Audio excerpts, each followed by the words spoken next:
सोना नहीं खरीदेंगे। ಸ್ನೇಹಿತರೆ ನಮಸ್ಕಾರ. ಭಾರತೀಯರಿಗೆ ಚಿನ್ನ ಅಂತ ಹೇಳಿದ್ರೆ ಅದು ಬರಿಯ ಆಭರಣವಲ್ಲ, ಅದೊಂದು ಭಾವನೆ, ಅದೊಂದು ಸುರಕ್ಷಿತವಾದಂತಹ ಹೂಡಿಕೆ.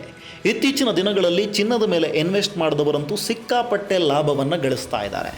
ಇಂತಹ ಸಂದರ್ಭದಲ್ಲಿ ಪ್ರಧಾನಿ ನರೇಂದ್ರ ಮೋದಿಯವರು ದೇಶದ ಜನರಲ್ಲಿ ಮಾಡಿದಂತಹ ಒಂದು ಮನವಿ ಈಗ ಸದ್ಯ ಎಲ್ಲರ ಮನಸ್ಸಿನಲ್ಲೂ ಸಾಕಷ್ಟು ಕುತೂಹಲಗಳನ್ನು, ಪ್ರಶ್ನೆಗಳನ್ನು ಹುಟ್ಟಿಸ್ತಾ ಇದೆ.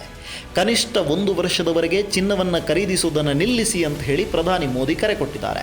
ಇದರ ಬೆನ್ನಲ್ಲೇ ಷೇರು ಮಾರುಕಟ್ಟೆಯಲ್ಲಿ ಚಿನ್ನದ ವ್ಯಾಪಾರಕ್ಕೆ ಸಂಬಂಧಪಟ್ಟಂತಹ ಷೇರುಗಳು ಇಳಿಮುಖವನ್ನು ಕಂಡಿದೆ. ಜೊತೆಗೆ ಅನೇಕ ಚಿನ್ನದ ವ್ಯಾಪಾರಿಗಳಲ್ಲೂ ಕೂಡ ಈ ಗೊಂದಲವನ್ನು ಇದು ಸೃಷ್ಟಿಸಿದೆ. ಭಾರತದಲ್ಲಿ ಮದುವೆ ಇರಲಿ, ಹಬ್ಬ ಇರಲಿ, ಎಲ್ಲದಕ್ಕೂ ಚಿನ್ನ ಬೇಕೇ ಬೇಕು. ಚಿನ್ನ ಇಲ್ಲದೆ ನಡೆಯುವಂತಹ ಯಾವ ಫಂಕ್ಷನು ನಮ್ಮಲ್ಲಿಲ್ಲ. ಹಾಗಾಗಿ ದೇಶದಲ್ಲಿ ಪ್ರಧಾನಿ ಇಂತಹದ್ದೊಂದು ಕರೆಯನ್ನು ಕೊಟ್ಟಾಗ ಎಲ್ಲರೂ ಕೂಡ ಸಹಜವಾಗಿ ಈ ಥರದ ಗೊಂದಲಕ್ಕೆ ಒಳಗಾಗುವಂಥದ್ದು ಸಹಜ. ಆದರೆ ಪ್ರಧಾನಿ ಮೋದಿಯವರು ಇಂತಹ ಕರೆಯನ್ನು ಯಾಕೆ ಕೊಟ್ಟಿದ್ದಾರೆ?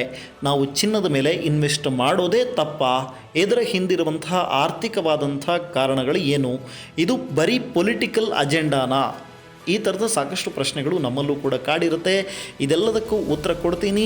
ಅದಕ್ಕೂ ಮೊದಲು ನೀವಿನ್ನೂ ನಮ್ಮ ಚಾನೆಲ್ಗೆ ಸಬ್ಸ್ಕ್ರೈಬ್ ಆಗಿಲ್ಲ ಅಂದರೆ ಈ ಕೂಡಲೇ ಸಬ್ಸ್ಕ್ರೈಬ್ ಆಗಿ ಹಾಗೂ ಪಕ್ಕದಲ್ಲಿರುವಂಥ ಬೆಲ್ ಐಕಾನನ್ನು ಕ್ಲಿಕ್ ಮಾಡಿ. ನಮ್ಮ ಇನ್ನಷ್ಟು ವಿಡಿಯೋಗಳು ನಿಮಗೆ ತಲುಪೋದಕ್ಕೆ ಹೆಲ್ಪ್ ಮಾಡುತ್ತೆ.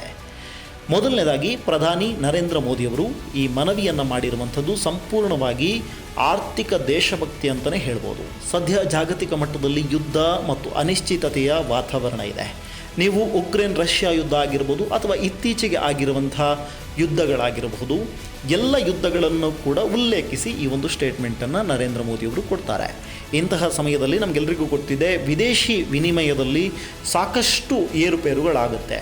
ಸಂಪೂರ್ಣವಾಗಿ ನೀವು ವಿದೇಶದಿಂದ ಆಮದು ಮಾಡಿಕೊಳ್ಳುವಂಥ ಕಚ್ಚಾ ತೈಲಗಳ ಪ್ರಮಾಣ ಆಗಿರಬಹುದು, ಇವೆಲ್ಲವುಗಳು ಕೂಡ ಗ್ಯಾಸ್ ಏನು ನಾವು ತೊಂದರೆಯನ್ನು ಅನುಭವಿಸಿದ್ವಿ, ಇವೆಲ್ಲವುಗಳು ಕೂಡ ನಮಗೆ ಅನುಭವಕ್ಕೆ ಬಂದಿದೆ.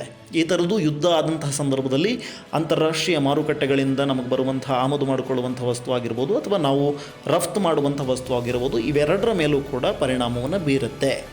ಆದರೆ ಇಂತಹ ಸಂದರ್ಭದಲ್ಲಿ ವಿದೇಶಿ ವಿನಿಮಯ ಮೀಸಲು ಅಂದರೆ ಫಾರೆಕ್ಸ್ ರಿಸರ್ವ್ಸ್ ಅಂತ ಏನು ಹೇಳ್ತೀವೋ ಅದರ ಮೇಲೆ ಸಾಕಷ್ಟು ಒತ್ತಡ ಇರುತ್ತೆ. ಭಾರತ ತನಗೆ ಬೇಕಾದಂತಹ ಬಹುತೇಕ ಚಿನ್ನವನ್ನು ಇವತ್ತು ವಿದೇಶಗಳಿಂದಲೇ ಆಮದು ಮಾಡಿಕೊಳ್ಳುತ್ತೆ. ನಮ್ಮಲ್ಲಿ KGFನಂತಹ ಒಂದಿಷ್ಟು ಚಿನ್ನದ ಗಣಿಗಳಿದ್ದರೂ ಕೂಡ ನಾವು ನಮಗೆ ಬೇಕಾದಂತಹ ಚಿನ್ನವನ್ನು ವಿದೇಶಗಳಿಂದ, ಆಫ್ರಿಕಾದಂತಹ ರಾಷ್ಟ್ರಗಳಿಂದ ಸಾಕಷ್ಟು ಚಿನ್ನವನ್ನು ಆಮದು ಮಾಡಿಕೊಳ್ತೀವಿ. ಈ ಚಿನ್ನವನ್ನು ಖರೀದಿಸಿದಾಗ ಅದಕ್ಕೆ ಪ್ರತಿಯಾಗಿ ನಾವು ಅವರಿಗೆ ಅಮೆರಿಕನ್ ಡಾಲರ್ಗಳಲ್ಲಿ ವಿದೇಶಿ ವಿನಿಮಯವನ್ನು ಮಾಡಬೇಕಾದ್ರೆ ನಾವು ಸಾಕಷ್ಟು ಸಲ ಈ ಅಮೆರಿಕನ್ ಡಾಲರನ್ನು ನೆಚ್ಚಿಕೊಂಡಿರೋದ್ರಿಂದಾಗಿ ಅಮೆರಿಕನ್ ಡಾಲರ್ಗಳಲ್ಲಿ ನಾವು ಇದನ್ನು ಚಿನ್ನವನ್ನು ಖರೀದಿಸ್ತೀವಿ. ಅದಕ್ಕೆ ಪ್ರತಿಯಾಗಿ ನಾವು ಡಾಲರ್ಗಳಲ್ಲಿ ಹಣವನ್ನು ಪಾವತಿ ಮಾಡ್ತೀವಿ. ಇದರಿಂದಾಗಿ ಭಾರತದ ಹತ್ತಿರವಿರುವಂಥ ಡಾಲರ್ ಸಂಗ್ರಹ ಇತ್ತೀಚೆಗೆ ಕಡಿಮೆಯಾಗ್ತಾ ಇದೆ ಮತ್ತು ರೂಪಾಯಿ ಮೌಲ್ಯ ಕೂಡ ಕುಸಿತಾ ಇದೆ. ದೇಶದ ಆರ್ಥಿಕ ಸ್ಥಿರತೆಯನ್ನು ಕಾಪಾಡೋದಕ್ಕೆ ಈ ಡಾಲರ್ ಹೊರಹರಿವನ್ನು ತಡೆಯುವಂಥದ್ದು ಈಗ ತುಂಬ ಇಂಪಾರ್ಟೆಂಟು. ಆ ಕಾರಣಕ್ಕೋಸ್ಕರ ಪ್ರಧಾನಿ ಮೋದಿಯವರು ಚಿನ್ನವನ್ನು ಖರೀದಿಸಬೇಡಿ ಅಂತ ಹೇಳಿ ಮನವಿಯನ್ನು ಮಾಡಿರುವಂಥದ್ದು. ಭಾರತ ಹಾಗಾದರೆ ಎಷ್ಟು ಚಿನ್ನವನ್ನು ಆಮದು ಮಾಡಿಕೊಳ್ತಾ ಇದೆ? ಭಾರತ ವಿಶ್ವದ 2ನೇ ಅತಿ ದೊಡ್ಡ ಚಿನ್ನದ ಬಳಕೆದಾರರ ದೇಶ. ಅಂಕಿಅಂಶಗಳ ಪ್ರಕಾರ ಭಾರತ ಸುಮಾರು 2024-25ರಲ್ಲಿ $51.5 ಬಿಲಿಯನ್ ಮೌಲ್ಯದ ಚಿನ್ನವನ್ನು ಆಮದು ಮಾಡಿಕೊಂಡಿದೆ. 2025-26ರ ಹೊತ್ತಿಗೆ ಈ ಪ್ರಮಾಣ ಮತ್ತಷ್ಟು ಏರಿಕೆಯಾಗಿ ಸುಮಾರು $72 ಬಿಲಿಯನ್ ಇದು ಏರಿಕೆಯಾಗಿದೆ. ಕಚ್ಚಾ ತೈಲದ ನಂತರ ಭಾರತ ಅತಿ ಹೆಚ್ಚು ಹಣ ವ್ಯಯಿಸ್ತಿರೋದು ಈ ಚಿನ್ನದ ಮೇಲೆ.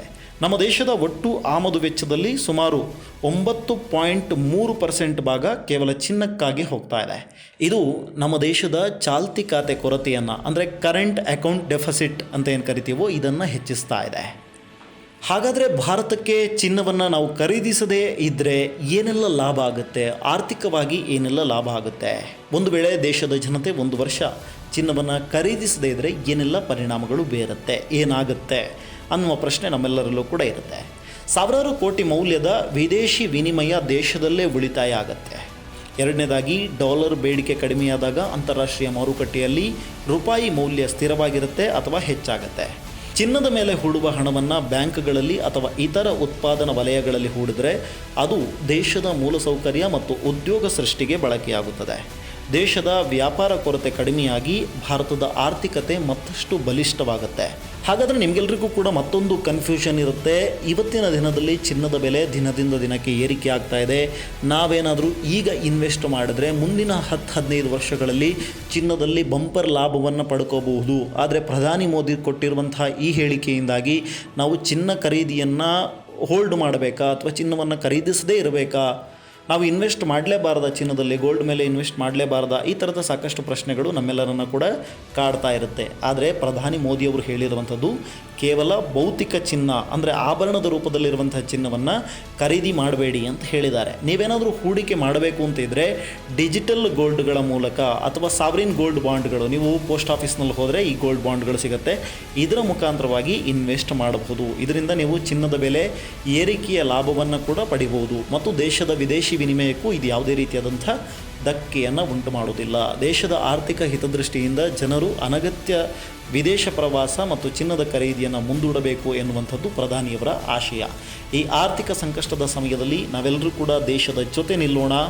ಈ ಮಾಹಿತಿ ನಿಮಗೆ ಉಪಯುಕ್ತ ಅನಿಸಿದ್ರೆ ವಿಡಿಯೋವನ್ನು ಲೈಕ್ ಮಾಡಿ ಮತ್ತು ನಿಮ್ಮ ಸ್ನೇಹಿತರೊಂದಿಗೆ ಹಂಚಿಕೊಳ್ಳಿ. ಇಂತಹ ಮತ್ತಷ್ಟು ಆರ್ಥಿಕ ಮತ್ತು ಪ್ರಚಲಿತ ವಿದ್ಯಮಾನಗಳ ಮಾಹಿತಿಗಾಗಿ ನಮ್ಮ ಚಾನೆಲ್ಗೆ ಸಬ್ಸ್ಕ್ರೈಬ್ ಆಗಿ. Thank you.